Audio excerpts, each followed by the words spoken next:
BYU aces another test in the road, and Georgia Tech's Cinderella story comes crashing down. Let's talk about that and the rest of the college football action from today.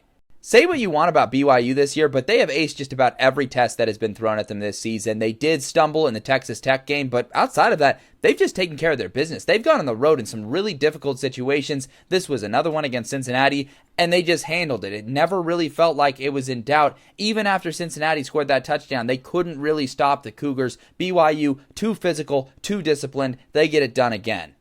This one was hard to watch. Pitt just punches Georgia Tech in the mouth, 28-0 before they know what's happened to them. They try to claw their way back from this one. The 100-yard pick six was another just backbreaker. And even after that, they almost completed the comeback. But at the end of the day, Pitt holds on. Georgia Tech's Cinderella story has come to a close in the ACC. They likely will not go to the ACC title game. It also likely crushes their playoff hopes. They can still spoil Georgia's season next week, but that one's brutal for Pitt. They keep those ACC title hopes alive. They do need a little bit of chaos, and they got to beat a really good Miami team.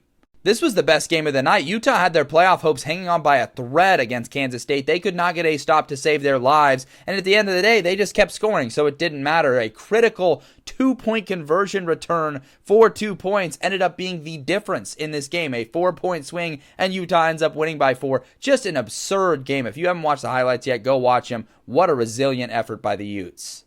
USC put together a spirited effort on the road at Autzen Stadium, but just too many things to overcome here. The Ducks, so talented, so skilled running the football. They were way more physical along the trenches, and then that punt return touchdown, just too big of a swing to overcome. The USC pass catchers made some plays, and they scored some points, but the Ducks, again, just too physical. This is their best win of the season, a nice signature win and a feather put in their cap for playoff positioning.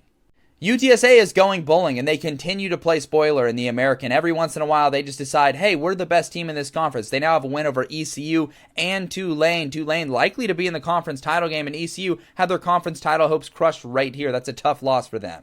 How about those Wisconsin Badgers? A second-ranked win on the season after beating Washington a couple of weekends ago. They take down Illinois now. They've been playing really good football ever since the vote of confidence in Luke Fickell that he's going to be their guy next season. Maybe some positive momentum to take into next year.